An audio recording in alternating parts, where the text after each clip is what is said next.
معروف ادیب، ماہر لسانیات اور شاعر شانول حق حقی ٹورنٹو میں انتقال کر گئے۔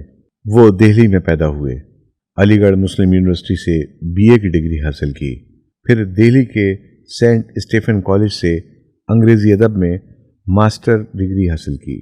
ان کے والد احتشام الدین حقی نے نامور فارسی شاعر حافظ شیرازی کی مختصر کہانیاں ترجمان الغیب کا مطالعہ کر کے دیوان حافظ کے نام سے منظوم ترجمہ کیا۔ اس کے علاوہ بابا اردو مولوی عبدالحق کی ماتحتی میں لغت کبیر کی ترتیب و تحقیق میں کام کیا۔ شانول حق حقی نے اپنی نظموں کے 2 مجموعے تار پیرہن 1957 اور دوسرا مجموعہ 1979 شائع کی۔ انہوں نے دل کی زبان کے عنوان سے بھی غزلیں شائع کیں۔ ان کی سوانح عمری اردو جرید افکار میں مرحلہ وار شائع ہوئی تھی۔ انہوں نے شیکسپیئر کے انڈونی اور کلیوپیٹرا اور چانکیہ کوتلیہ کے ارتھ شاسترا کا ترجمہ بھی کیا۔ انہوں نے شاعری کی دوسری صنفیں بھی لکھیں، جسے پہلیہ، کہم کرنیاں اور قطعات تاریخی شامل ہیں۔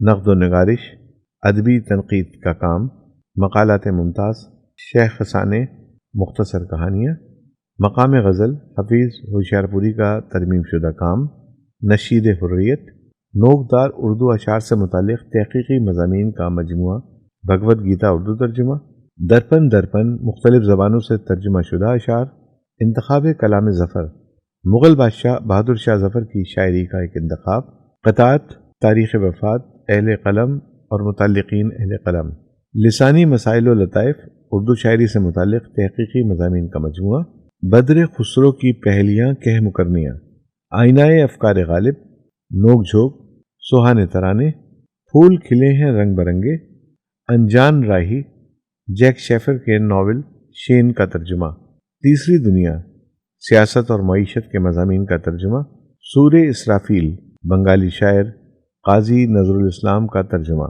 خیابان پاک، پاکستان کے قریباً 40 شاعروں کی لوک شاعری کا تنقیدی جائزہ۔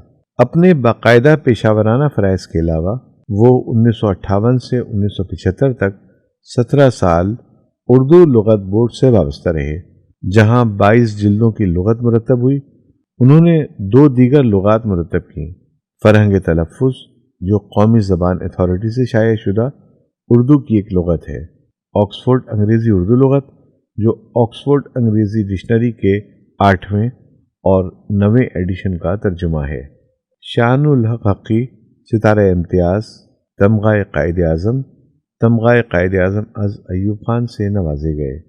پاکستان میں اردو کے مشہور شاعر، مصنف، صحافی، براڈ کاسٹر، مترجم، نقاد، محقق، لسانیات اور ماہر لغات تھے۔